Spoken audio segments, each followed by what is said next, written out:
Hello, everybody. Welcome to another episode of the Platoon Podcast. As always, I'm your host, Ray Hennessy, and I'm joined here today with Trex Jones. Trex Jones, how does it feel to live in 1AL?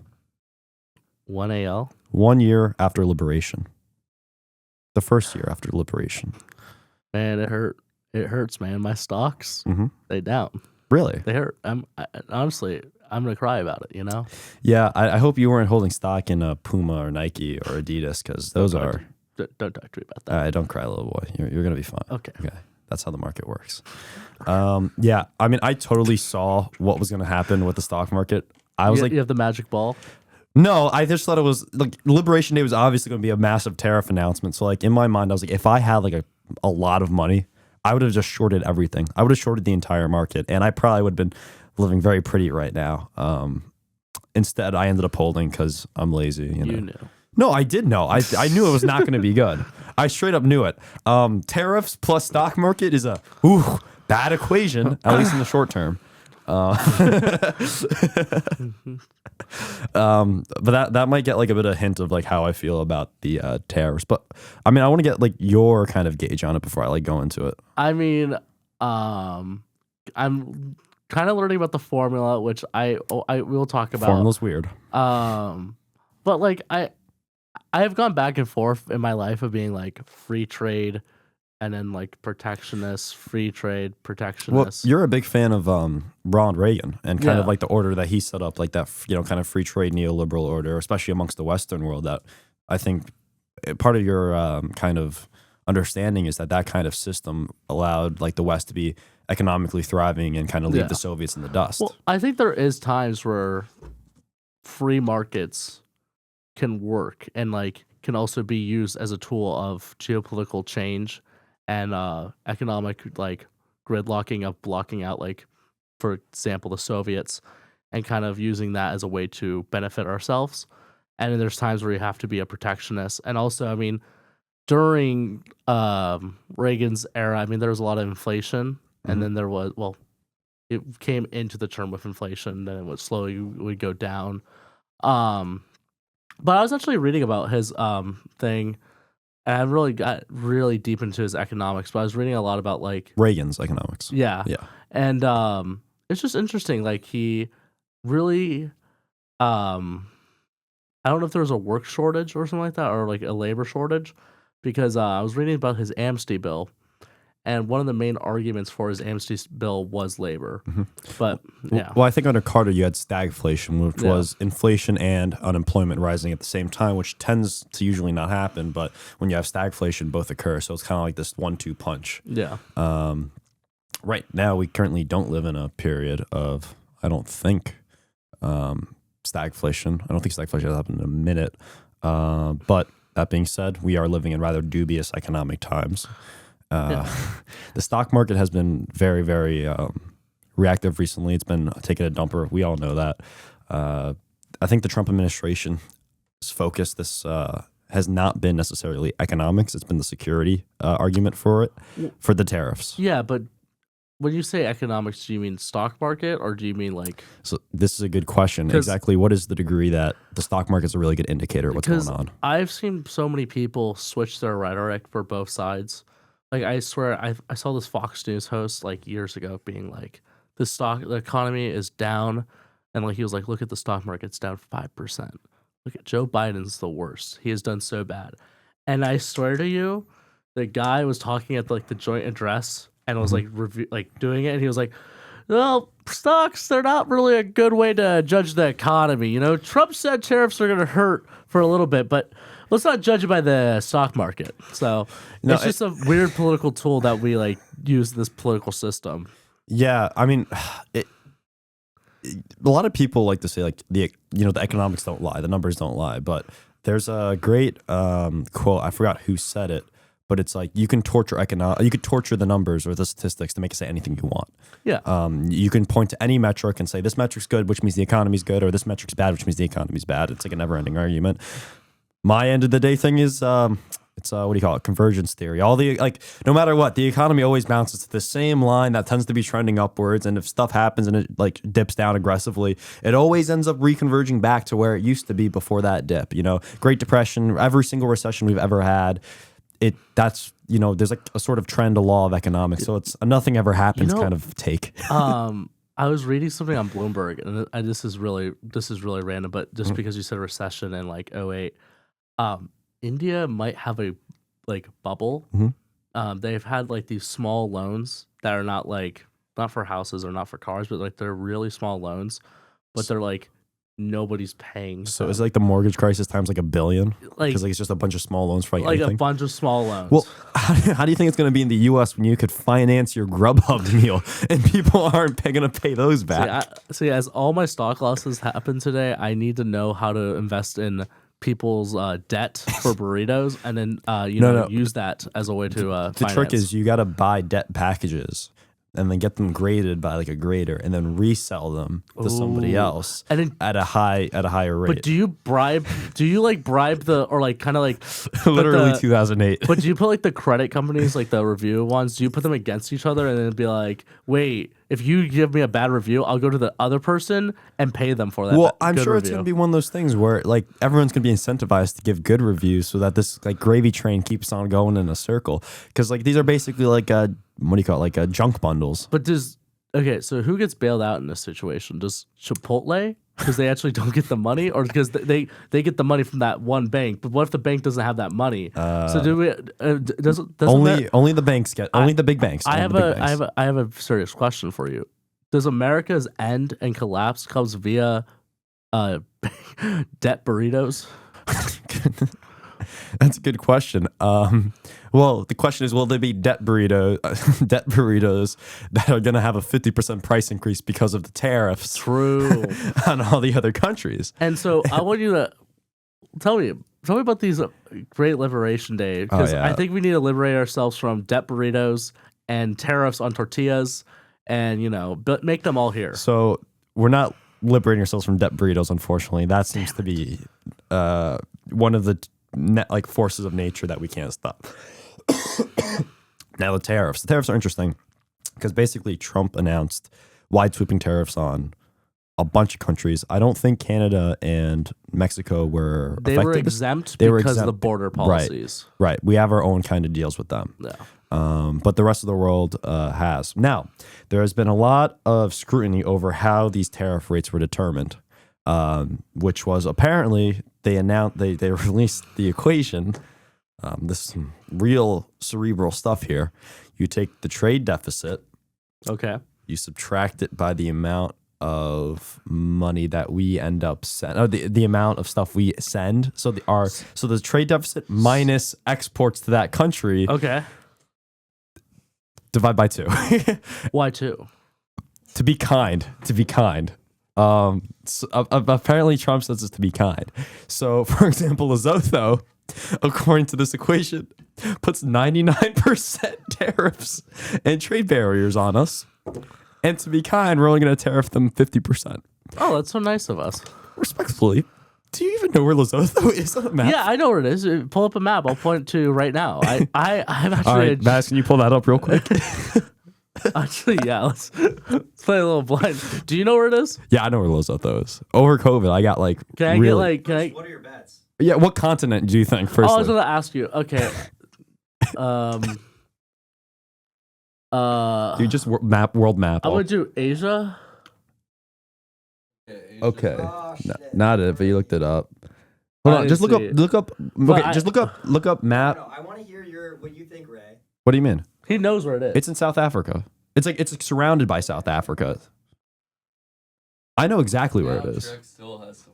Yeah, there's actually 2 countries there that fit that kind of. No, when you click it, it's gonna be in red. I see it. So, yeah, he sees it. No. Oh, okay, I see what you're saying. Just look up world map blank or map of Africa blank. Can I peek now? Not yet. Wait. Keep your eyes closed. Can you play geology guest on a podcast? Oh my god. Okay. You gotta zoom out of it. Okay. Yeah. Which one is it? But it has the name on it, right? Well, actually, the name isn't popping up here. It's not. It's a fake? Small country. It's pretty small. Oh, it's fake. Okay. No, I'm joking. I'm joking. Oh. Let's go. Let's put it like. Let's go. Miles, go down. No, not that. Oh, actually, go down a little bit more. Let's go down a little bit more. Across the water to the left.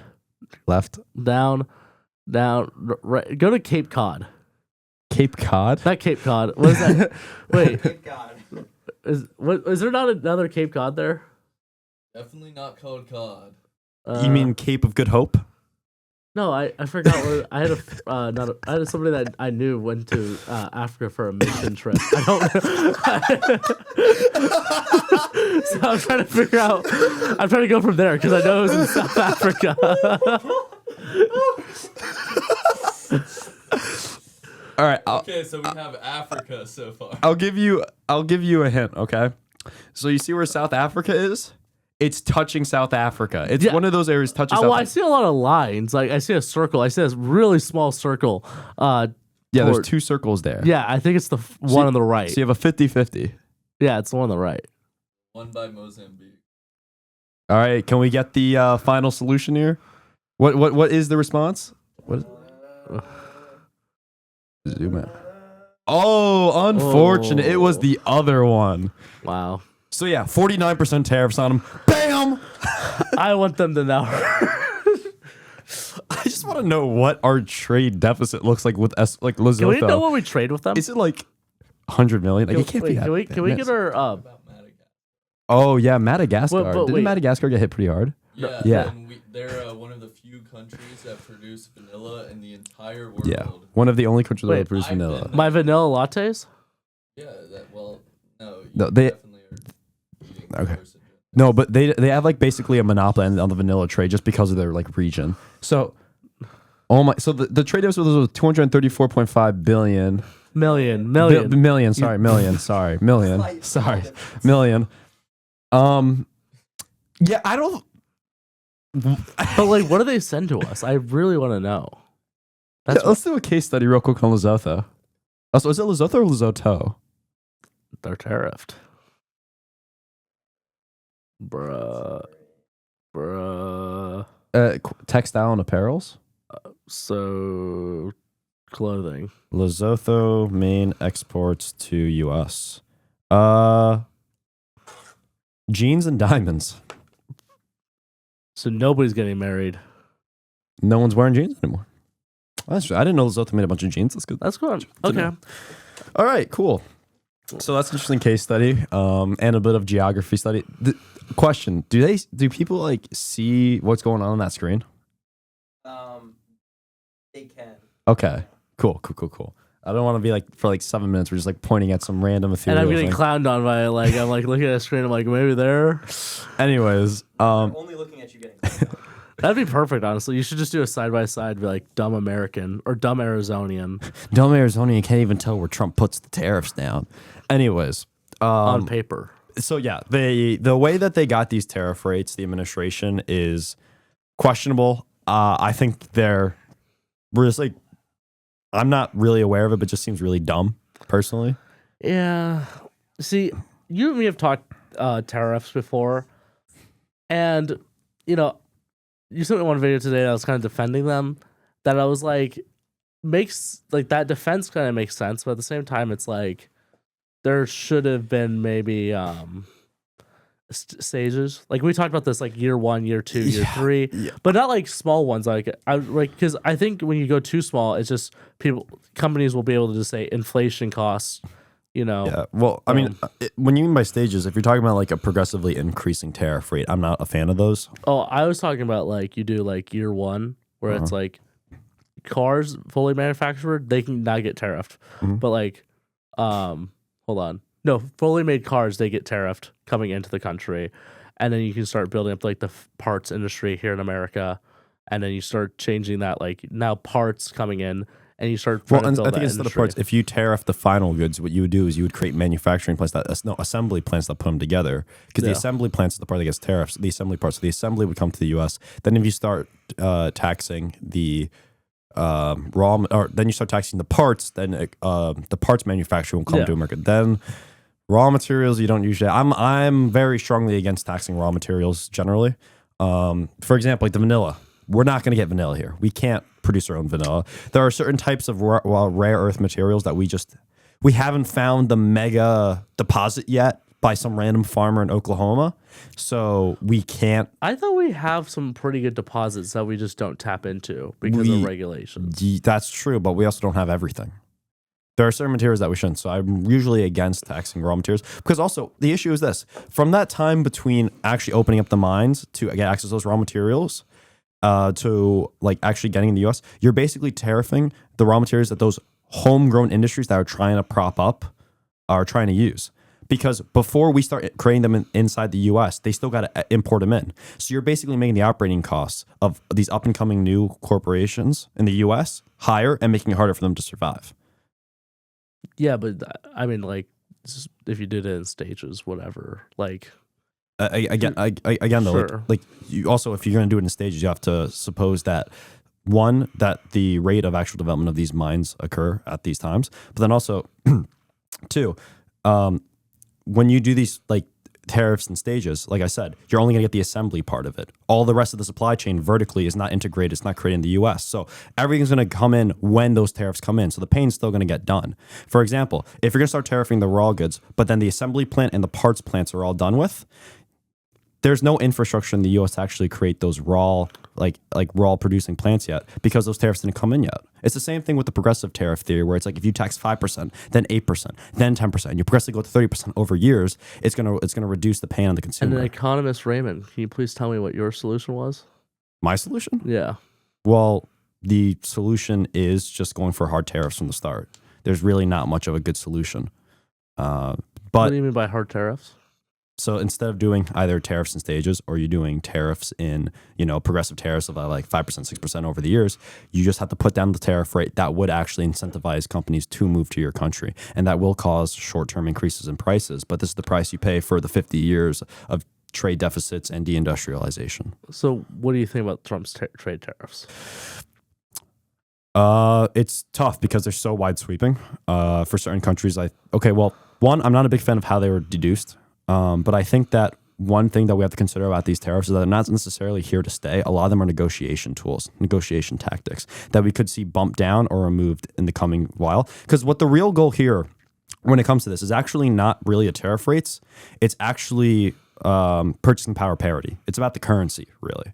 So basically, the value of the dollar is overvalued. It has been chronically overvalued since the Bretton Woods Initiative, which basically set up the U.S. as the world reserve currency.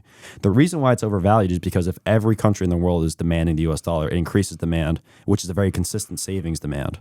And that also ends up inflating the actual value that we can use to purchase goods. And because of that, the U.S. dollar doesn't usually abide by established economic principles in which the dollar would increase or decrease according to the trade deficit or surplus to eventually equal purchasing power parity and therefore eliminate the trade deficit or trade surplus of a country. So what you tend to find is that with trade surplus or deficits, they're like a wave. They increase and decrease, increase or decrease. But with the U.S., it's just been a constant decrease for the last 50 years because of the status of our currency. Now, you match that with the fact that other countries like China are purposely depreciating their currency, you create this large gap in the actual purchasing power of these two nations, which leads so that the U.S. manufacturers have an extraordinarily hard time to keep up with these, with an overvalued dollar to these artificially depreciated currencies of other countries, especially looking at China. So I think the real solution here is like, I wouldn't have gone tariffs this strong, but I think the strategy is that you do tariffs this strong to try to get other countries to either further depreciate their currency, which actually does weaken their economies and does weaken their people's purchasing power, which does become a factor these governments have to consider. They can't just keep depreciating currency, or you partially decrease the U.S. dollar to kind of make it more at equilibrium. But I think the idea is not necessarily strong tariffs, but it's how do you create more equal dollars on top of the tariffs using tariffs. So you don't really agree with the Trump tariffs, or but you're saying they're a negotiating tool. I'm trying to qualify them if that makes sense. When you say they're a negotiating tool and people see them as a negotiating tool, do you think that kind of devalues it, or maybe shows people that Trump's do you think countries will hold out and see if Trump's willing to either keep them going or break off because it's not politically viable? I think it can be something like, and this might be a disanalogous because I haven't thought about this analogy too much, but it's like nukes. if you think that nukes are never going to be used as just a negotiation tool, what's the point of nukes? But the truth is that nukes do hold real value. And I think tariffs are the same. They even hold even more real value in the sense that people are directly affected, and they start getting affected like starting tomorrow, starting today, really. Yeah, I mean, I don't think high tariffs, because as long as the high tariffs are there, that like both economies are going to be in pain. yeah, but I think if you're a country and you see that, do you think that do you think you take the blunder, or not the blunder, but the gamble? As a leader of your country, do you really want to do that, especially if you're a democratically elected leader? Have 3 years of that? Like, Trump is going to do it because this is what he's staked his ground on. But if you're like Australia, if you're like Vietnam, which Vietnam relinquished all its tariffs before the tariff enactment, which they still get hit by, or if you're Israel, which relinquished all their tariffs, like, obviously it's working in some areas. Okay. And with China, the question is China willing to depreciate their currency further, or now with their 26% average tariff rate, increase it and start this whole game that's going to be mutually damaging? Because I think one of the issues that people tend to think when they think of U.S. tariffs is that, oh, it's going to be just all passed through to the consumer. That's not necessarily true. That hasn't proven to be true. For example, if you put a 50% tariff on something, that doesn't mean all 50%. It gets paid by the importer, but that doesn't mean the importer just passes it on to consumers. So the consumer pays 50% more. That's not what happens. What ends up happening in a lot of different ways is if a lot of companies want to keep the demand that they're shipping to the other countries, especially because a lot of their plants are designed for American produce. If the American demand market shifts or goes away, a lot of these foreign industries are crippled, basically. They have to respond justly by trying to get their currency depreciated or changing the terms of trade some other way. And they end up eating a sizable percentage of the cost because of some things like that. Okay. Mm-hmm. I mean, yeah. Now, that's not to say that I support, for example, like 47% tariffs on Lesotho. I don't see the value in that, but I'm also not a Lesotho expert. But I think there's a lot of countries out there that I don't see the value in hitting these tariffs, especially at such a high rate. And I also don't see the value in, again, taxing raw materials. I think raw materials should generally be kept exempt, except for raw materials that we know we could produce here pretty quickly and have the ability to kind of expand to. Because I think it only hurts domestic producers, especially fledgling domestic producers. Yeah. And do you think, I mean, that video you sent me, it was talking about making a new world order. Yes. So the Mar-a-Lago Accords. Yes. Have you heard about this, Miles? At work, I try to explain it to people, and I'm like, still, the execution is the worst ever execution. I'm like, at least read the theory so you understand What they're coming from. where they're coming from, Yeah. and then understand why they're still fundamentally incredibly incorrect at following their own policy papers, let alone actually producing. Yeah, it's sad. It's sad. I think the theory is pretty sound, to be honest with you, my reading of it, but I don't think the application so far has been very well coherent to theory. But that being said, basically, the Mar-a-Lago Accords would be this accord where people would come together and discuss basically a new trade system. Basically, because there's a fundamental tension right now in the Trump camp, or this kind of camp of like economics, which is, do we no longer become the world reserve currency and therefore get rid of our overappreciation of the U.S. dollar and basically give us a better playing field when it comes to industrialization, or do we try to maintain that at the cost of some degree of industrialization and exactly our potential basically at home? And there's this kind of like argument at the base right now about which way we're going to go with it. And I'm more on the side of we need to maintain the world reserve currency of the U.S. for global stability. And that does come at the expense of our manufacturing prowess. The international benefits, I think, are too great to give up. But the Mar-a-Lago Accord would basically try to be this accord of, or this conference of trying to reconcile these two tensions and maintain the world reserve currency by basically forcing other countries to not over depreciate or even be allowed to appreciate their currency in order to have closer purchasing power parity, so that the U.S. dollar isn't continuously screwed over from a manufacturing sense. Does that make sense? Sure. Yeah. But do you think this is going to hurt our allies and cause like this rift, as like there's some nations that are looking to switch around, and as with the Trump admin that has caused like some rifts with Canada and with his rhetoric, and has caused maybe France to start taking its place? Do you think this is really a good time for this? It depends. I mean, I think for like countries like Australia, we have a surplus with them. I don't see why we're tariffing them 10%. I don't think Or we do the math.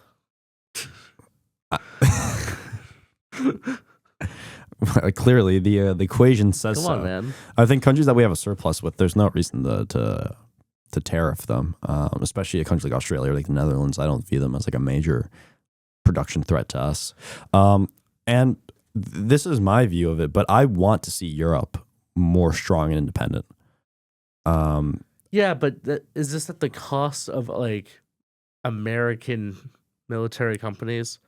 Like, that's the thing. Like, we're seeing a lot of companies like Germany's reopening tank factories and taking over like old ones. They're actually increasing their industrial base while we're losing some of our industrial base because of our, rhetoric. Like, it just seems like if we're gonna, tariff to be building back our industrial like face and like competitiveness, why combine that with like rhetoric that's causing Germany to be like, yeah, we're gonna build our own tanks and we're gonna sell them to the rest of Europe, and other countries might pursue. Well, I think when it comes to in terms of argument of like strategic arms, one, I mean, if I was German, I would say it's not smart to rely on any other country for a large percentage of our arms increase. Even Adam Smith, going back to the days of the Wealth of Nations, says that nations should probably keep to some degree, a strong arms system within their own country, because you really shouldn't rely on too many other countries. Have something.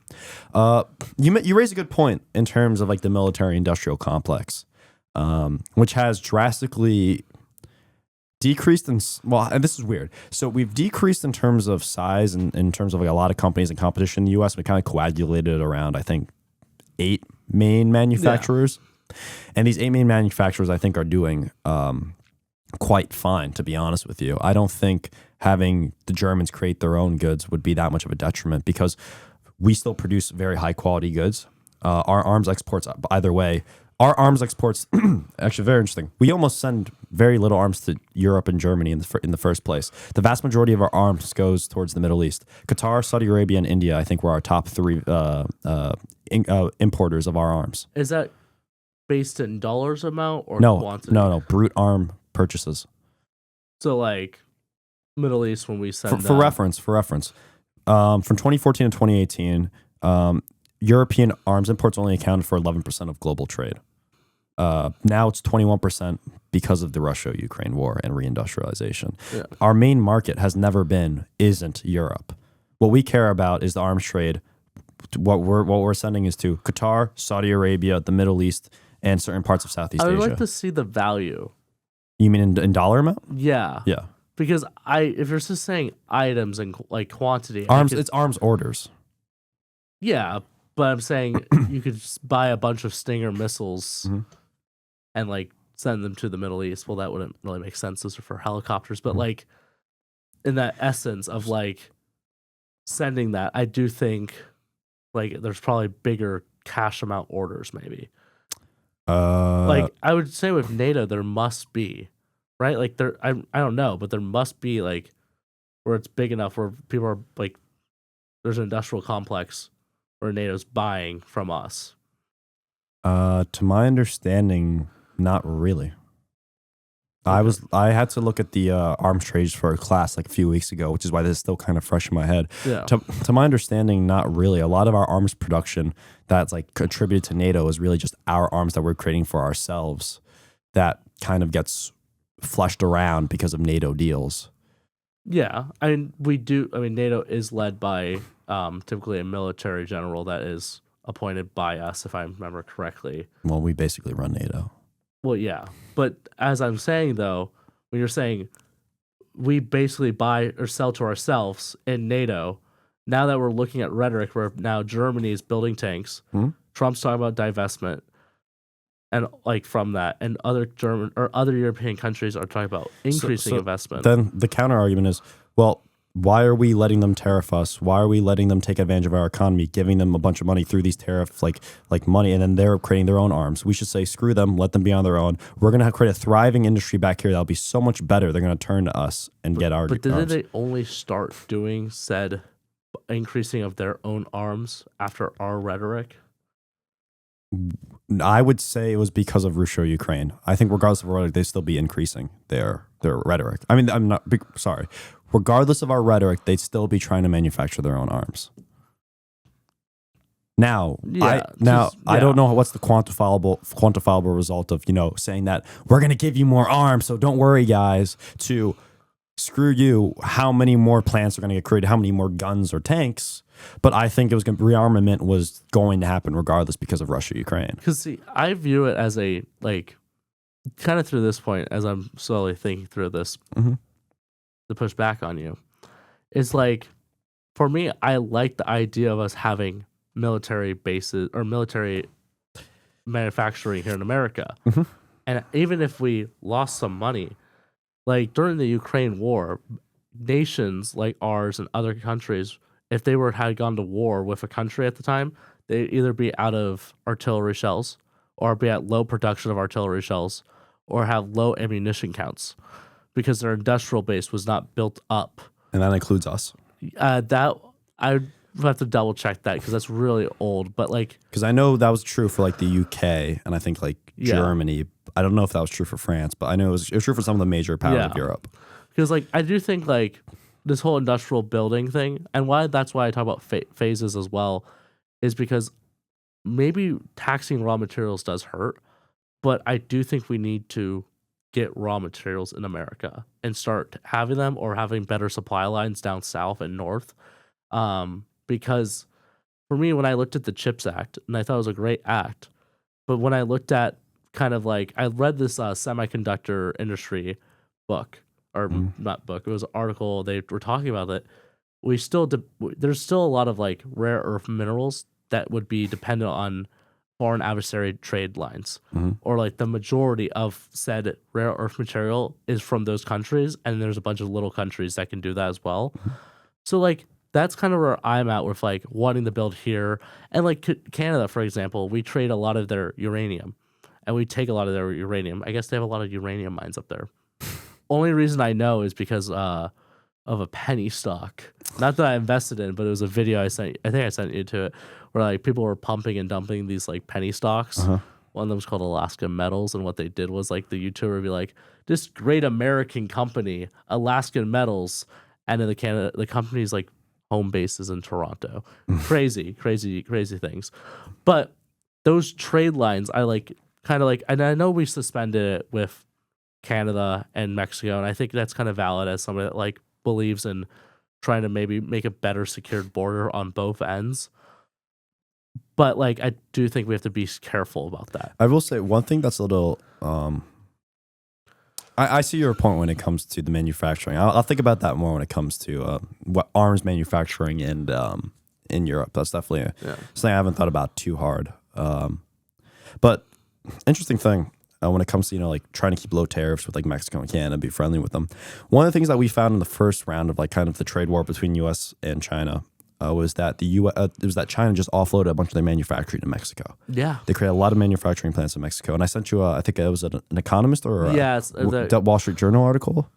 The Economist sounds more Economist. I think, or it might have been Financial Times. Yeah, it was an article about how a lot of these like multi-million-dollar, like hundreds of $1,000,000 like projects that were created in Mexico now might be up in the air if Trump decides to tariff Mexico a lot more, and then you see that basically with the issue with selective tariffing of just like certain countries, like for example China, is that the increase of trade we get from China decreases, but then you see from Vietnam or from Mexico these secondary markets that basically China just passes the products through to get the made in like Vietnam or Mexico sticker. Yeah, they skyrocket. Yeah, transshipping. Right, and that's illegal by I think it was World Trade. Yeah, World Trade Organization, WTO. Yeah, there was like hoses that were made in China for cheap. Then they were assembled in Vietnam, and they got like, there was that company. And like I think for now, like I remember I saw, I don't know if this is true or not, because social media is great for getting my information, that there was a electric car factory being built in Mexico that was going to supply Chinese electric vehicles, BYD vehicles, if I remember correctly. I mean, in my dream world, it would be cool if like, these factories, they're like, we're gonna give up on that. Then we sweep in and start investing in them and start just producing. take what they've left. Yeah, like invest in them and like build them up. That'd be cool because I'd have some nice, amazing cars coming up. Maybe some Teslas. I don't know if you're, I'm not a Tesla, bro. To be honest with you, see, far from it. the car itself is all right. They're not comfortable. I have a friend that I drove one, but The auto driving feature is pretty cool, and they're pretty good now. yeah. I wanted to talk to you maybe about Doge and kind of relate it back to Oh, brother. no, because I was watching this interview, right? And I don't know if this is true because I was looking it up because I was like, maybe this is something they're finally like doing that's like really intelligent. They're saying that the systems in the federal government don't speak to each other, and I could very easily see that happening. You mean like department to department? Like, let's say, like, I don't think the Social Security thing was like true. I don't know. Like when Trump's like, there's 150-year-old, there's 100. Yeah. But what he was saying was like a death registration does not talk to a Social Security Administration. This doesn't talk to like all these systems don't talk. And I think he said like it would save. I don't even want to say maybe like 600. Oh no, was it 600 billion? I think it was like $600 billion per year from waste and fraud. Whatever. This is the first time I'm hearing about this. It was a late night and like I had like nothing else on YouTube to watch. Right. So and it was like Elon Musk Doge team interview. And I was like, I want to watch some glazing of Elon Musk, and I thought that would be funny. Interesting choice. But I wanted to talk to you because like when we have this tariffs and tax cuts, and you're very into like economics, I wanted to see how do you combine all these and like in the future. So like let's say the Trump tax cuts happen, right? We have these tariffs. Let's say a few of them get knocked off. Like maybe we keep Canada free of tariffs and Mexico. Where do you see our like economic future and viability, you think? That's a good question. It's a complex question. Yeah. I know you can't be like. I'll say I can't really answer that, but I'll say this. It harkens me back to a question I was asked in at a meeting I was in once, and we were talking about Trump tariffs, and somebody asked me, because I'm rather pro tariffs, not to say these tariffs, but I'm pro tariffs as a policy for this stage of America. And he asked me, what do you say to like the single mother with 2 kids? That when you put these tariffs on, it's going to increase like the prices. It's like, at what point will it be too much? 10%, 5%, 12%? Like, at what point will it be unbearable and that it's not okay? And I told the guy who was asking me, I was like, I can't give you that kind of answer because there isn't a right answer. Now, you have 2 choices basically. And I'll say the choices for you, the voter, to make, basically you, the individual. And it's these 2 voice choices. You either take the tariff hit, whatever percent it will be, and we'll cope with it for a couple of years. And the promise, at least of these tariffs, the theory is that it's going to be hard for a while, but we'll make it through. And this is why I actually think we should like kind of enhance the social programs we have under the tariffs for a little while. But that's like another thing. We should like strengthen social programs for these next couple of years. But it's going to be terrible for a while. It's not going to be great. And then things will get better. Manufacturing will be brought here, and the prices will eventually come back down again, or at least relative to inflation begin to stagnate. Or the other option is we allow status quo to continue. We have the rate of inflation to keep going the way it does, and your wages, which have been stagnant for the last 20, 30 years, to stay exactly the way they are. And you will slowly be choked out like a cobra around your neck. Yeah. Which way? That's for you to decide, not me. Yeah. And do you think this, going from that, like talking about that example, do you think this is a cover for a way for Trump to maybe impose other ideas, like the no income on or no tax on income, or other like policies that would quote unquote relieve like the debt burden or the tariff burden on consumers? Yeah. I mean, it opens up the whole question of like removing income tax, which personally, I lean towards liking it. I know people say like disproportionately helps the rich keep more money and stuff like that. But I think it's a tax that I think benefits almost everybody. More cash in your pocket is very, very important. You say removing the tax is beneficial. Yeah, or just very like fundamentally changing the graduated system. in terms of like brackets. Yeah. But I think in the context of, at least in the context of like the coming tariffs, I think we should be changing our economic policy to try to ameliorate the cost of increasing prices. So maybe that means for the lower tax brackets, decreasing it even further, maybe bumping up the higher tax brackets a little bit more, or keeping it the same but decreasing for like the lower brackets, or increasing the threshold before you even begin to get taxed. Yeah. I definitely think that these tariffs are not going to be good, or they're not going to be helpful for the next couple of years for the lower class of society. And I think in the long term it will benefit everyone, but right now we need to be especially diligent and help them out. So that's kind of my view on And it. so, do you remember Trump's tariffs about solar panels? Yeah, I think so. And that one, the cost of that one was like, I don't know. I was looking at it and it was, he brought back like jobs, but the cost to bring back those jobs was like worse in the sense. Do you think that It depends. So it depends. Like my view of it is,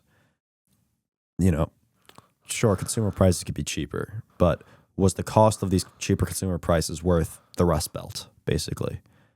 And with the Rust Belt came the subsequent, opioid crisis running crazy there, rampant there. Entire communities destroyed, especially like minority groups and lower income people who couldn't escape the area. Now, you had the rich people who can just leave, but a lot of the lower income people were the factory workers and such. They were just stuck there. So I think in total, that whole thing, it's an argument with no end, but I think it's definitely an argument that needs to be, or it's a conversation that needs to be had. But with that, Trex, thank you for coming on. Thanks for kind of probing my views on tariffs. Definitely makes me think a bit more about it in a more critical way, especially in all the context, especially the military-industrial view of it. Yeah. I'm not a fan of the military-industrial complex, so I might be biased towards not really looking at it in that way. But Big thanks. fans. It's very interesting. Anyways, thank you for coming on, Trex, and thank you for listening. This episode was brought to you by our producer, Miles Moorfield, and this episode was also brought to you by the Ox Institute. For more information to keep up with them, follow them at oxinstitute.org. Thank you.